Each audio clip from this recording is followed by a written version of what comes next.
Thank you for your nice introduction, Chairman. So it's not shown in the front side. Okay, here we go. All right. So my name is Wonjae Shin from Korean University. So it's my great honor to be here to take part in this wonderful event as a very last speaker. So today I'm going to share my view on how to embrace the next wave of the LEO satellite access toward the 6G, in particularly in the interference issue arising in the LEO satellite network. So this is the outline of talk. First, I briefly introduce a motivation of the 6G NTN with some paradigm shifting of the new space era. And then we'll move on a recent trend of the LEO satellite communication. Follow this, we will also address the interference issues arising in the LEO satellite communications. And if time allows, also we will also go over robust beamforming or multiple access technology for the LEO satellite access. And then I'll conclude the talk. So yeah, gentle introduction. So yeah, I'd like to start with some underlying trend of the wireless communication. So it has been evolved from like 1980s. So it has been, data rate has been evolved and increased like 1 to the 100 times in each generation due to the emergence of new services.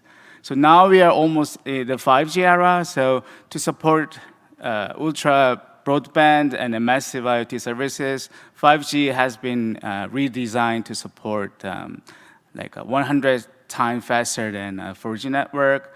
So the 6G is even 6G is it has to so 6G has to support even more diverse applications. So global service coverage would be the one of the interesting the requirement. So since 2021, ITR started to creating the vision documentation and framework for 6G, which is called the IMT 2030. So the IMT 2030 vision documentation shows that there are the 6 the use case scenario where the 3 of them are just extension of the 5G, which is IMT 2020, and 3 of them are quite new use case scenario, which is include ISAC and AI communications and ubiquitous connectivity. And capability to support this use case scenario, there are the 15 new capability. Among them, the coverage would be a very interesting capability to support ubiquitous connectivity. Okay? So with this, 6G will envision to support hyperconnect society. All right, this is a kind of the like a back data of the coverage imbalance all over the world. Yeah, this is accumulate coverage map. Very surprisingly, more than 30% of global population, corresponding to 2.6 billion people, do not use a mobile internet. And then even more surprisingly, in terms of land mass, 40% of the land is not covered by wireless company, and only in terms of the world surface, only 15% of the world surface is covered. I mean, including all the oceans and everything here. So you can imagine how much we have more opportunity to connect the unconnected, yeah, to complement and extend our coverage. So the use of the non-terrestrial network would be a very promising solution for this. I mean, to cover the whole, right? So this is because one in the like air or space might provide very wide coverage on the ground. So it should be very efficient solution to provide a high connectivity, right? But this is this is a paradigm shifting in terms of the usage of the satellite. So in typical like a satellite setup would be the fixed satellite services with a very wide coverage on the ground. But this architecture is suited for like broadcast or multicast signal. But the purpose of the communications, high throughput satellite got a lot of attention these days. So it create the narrow spot beam. So narrow spot beam. So in each spot beam, it serve more than one user simultaneously. But the thing is, if you use a very aggressive frequency reuse across multiple spot beam, you might have a very high level of interference due to the side lobe of this beam pattern, right? So let's move on like a satellite frequency. So many LEO satellite operator are moving from existing C-band or Ku band to the Ka band. So why is that? Because moving to the higher frequency provide a lot of opportunity for the wider signal bandwidth, right? But Ku band has a very bad property that it has it's very susceptible to the adverse weather condition, right? However, if you use a higher frequency, it might have also a benefit, right? It's allowed a smaller antenna size that promoting multiple antenna like signal processing or the beamforming technique, right? So also this day, a lot of the LEO satellite operator are exploring even higher bandwidth, like a E-band. In Starlink cases, they consider E-band as like a feeder link of their satellite network.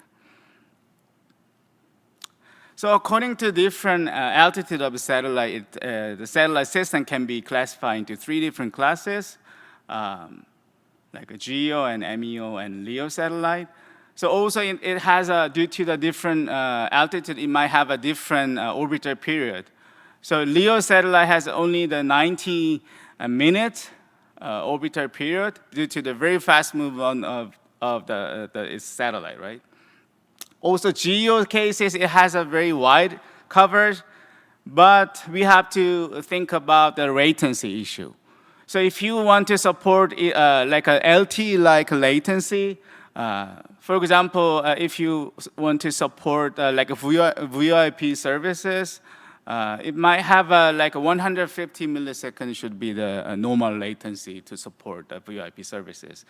If we have that constraint, then LEO satellite are only the candidate we can think of to support the LTE-like services.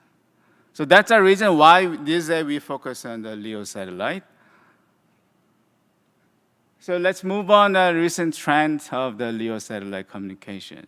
So this day, the many LEO satellite operator are start to launching their satellite to form the mega constellations. So with a target of 42,000 satellite, the Starlink already launching their satellite from since 2019. So already it's there are a number of satellite are already it's about 5,000 satellite, and also OneWeb and Telesat and Kuiper project also is going on. So I'd like to emphasize the Starlink journey. So Starlink, this is the data of the Q4 of the 2021. Although it just start the launching the satellite, but it already approaching the regular broadband speed of the data. So it already achieved almost 100 megabps per the downlink. So that is comparable to the downlink speed of the broadband services. I mean the wireline services in US cases. Also, this is also very far the faster than the competitor of the HughesNet or Viasat, which is the biggest company of the geo satellite in US. But things are not easy because number of subscribers increase very quickly. So now it's already subscriber of satellite already approached like 4 million subscriber. So if the number of subscriber increase, then data rate per user should be decreased. So now it becomes even less than the 100 megabps for each like a subscriber. So what does it mean? So we have to come up with a very advanced satellite broadband access. Otherwise, if the number of the user or subscriber increase, the data rate should not be guaranteed. So these days, even the Starlink and T-Mobile, they try to serve like a satellite to direct-to-cell services. So even in the unmodified LTE phone, they can. With the unmodified the phone, they can also receive signal from the Starlink, Starlink satellite with like mid band of the T-Mobile the band in US. So they already start to text services, but they will expand their services of the voice and data and even the IoT services from upcoming year. So apart from the SpaceX or T-Mobile, so Apple and Huawei and the Link, AST Mobile, also they try to support the satellite-based cellular broadband services. So I'd like to emphasize on AST Space Mobile. So they space-based satellite broadband network with like an unfolding, it's 64 square meter, very huge antenna array are used for their satellite to services.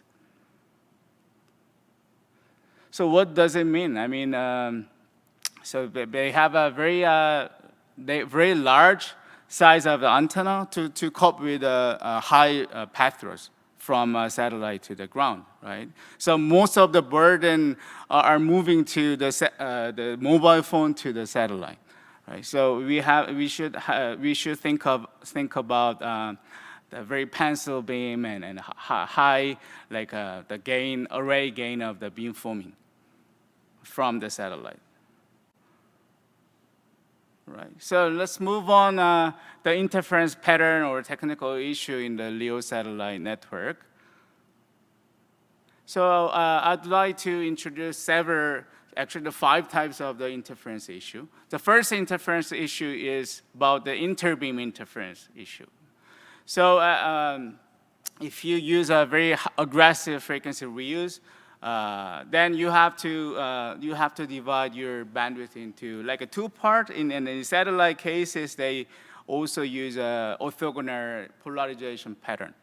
So this is called like a 4-color pattern because 2 orthogonal frequency or the time and 2 different orthogonal polarization. So with this, we can handle the interference.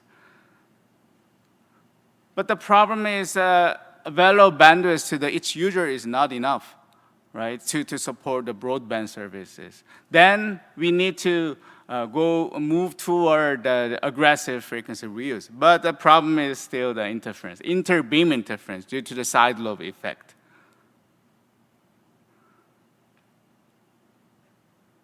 But problem is not that simple because channel state information is not very quite challenging to get so it's very hard to get accurate channel information at the transmitter.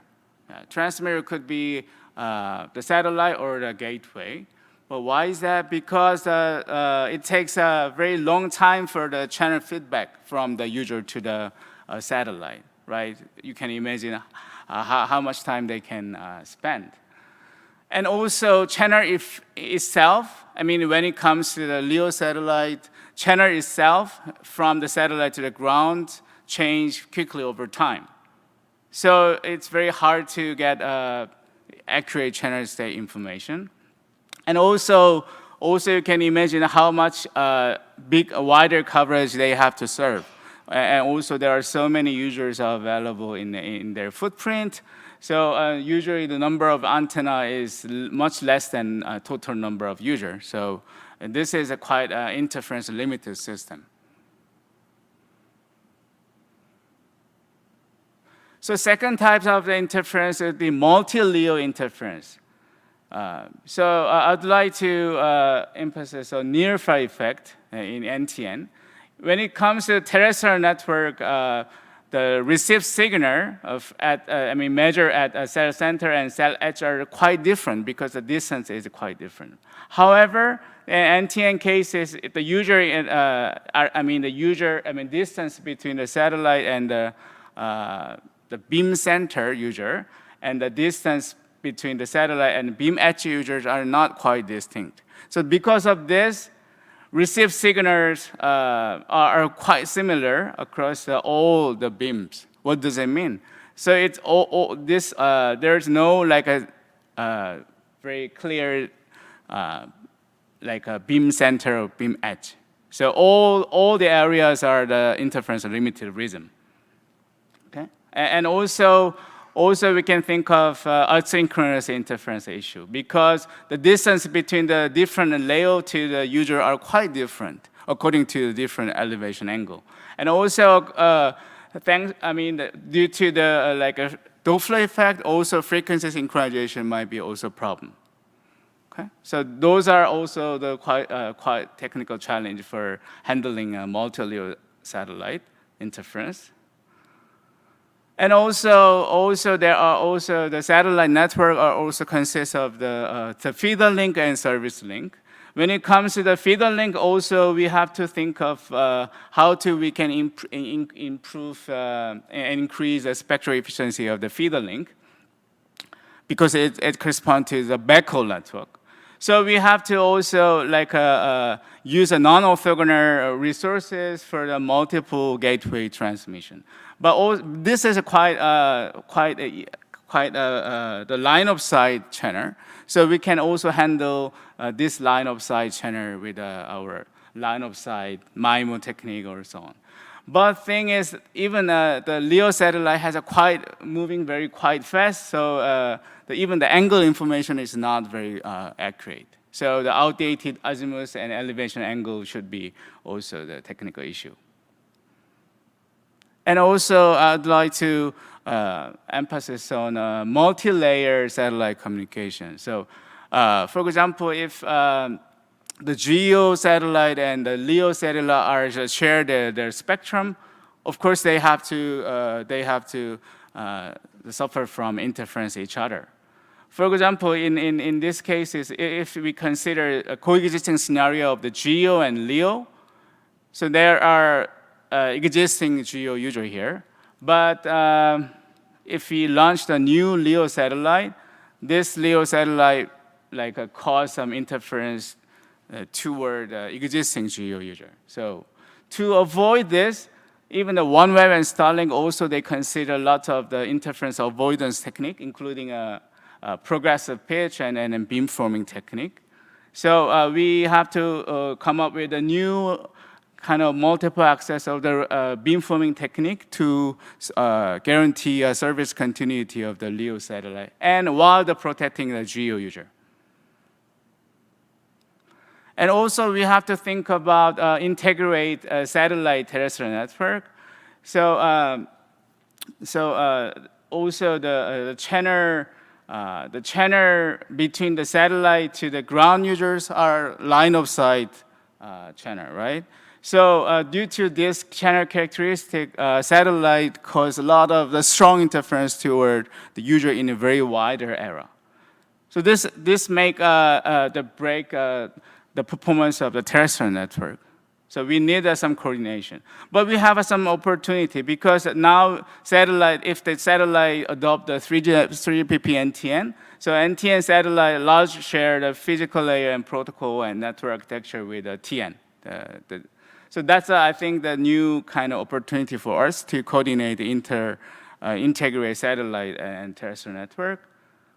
And also, if you think more on the ISAC, the integrated sensing and communication in the context of the LEO satellite network, we can also think of even more severe and diverse types of the interference issue. So also it might have has to handle intra-function interference, but also we have to handle inter-function interference. I mean, interference between radar and the communication as well. And also we have to design a dual function signal and conflict between the uplink communication signal and the echo signal of the radar signal. So there are many different types of, new types of the interference should be, comes in when it comes to ISAC in the context of the LEO satellite. Okay? So, but I have to skip this part. This is actually, our group also proposed some of the interference, the management scheme for to tackle the interference issue I introduced. So the first work is about the interbeam interference issues. Yeah. And the second work is about interference, robust interference issue between a GEO and LEO coexisting scenario. So with this, even this scenario, we have to, guarantee the service continuity of the LEO satellite. If you see the other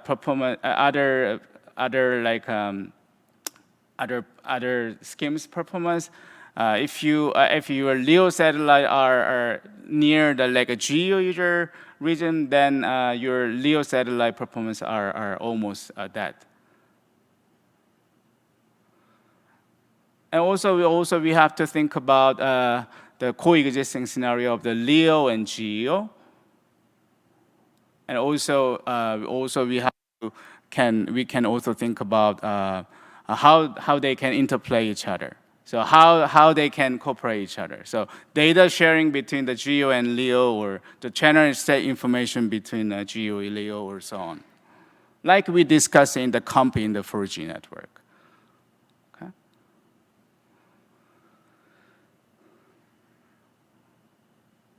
And also we come up with a new multiple access scheme for the integrated and satellite terrestrial network. And so we also designed for the new message design for quite robust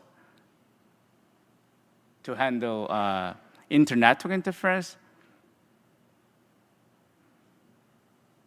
And also, lastly, we also came up with a new multiple access scheme for the NTN ISAC too. Okay. So apart from this, also we explore the impact of the reef configurable intelligent surface in the context of the LEO satellite. So if you think about embedded list in the LEO satellite, it can also create the channel, favorable channel to mitigate the blockage issue in the LEO satellite network. And also the use of the list can also provide very good opportunity to improve the link quality and also the interference issue. So that would be very interesting research direction. So with this, I also distribute our knowledge to Flex conference, including the GlobeCom last year, and also special interest group in IITP. So with this, I'd like to conclude the talk. So as we move forward the future connectivity, so addressing interference issues would be very crucial in improving the performance of the LEO satellite network in the 6G era. So with this, I conclude the talk. Thank you for listening.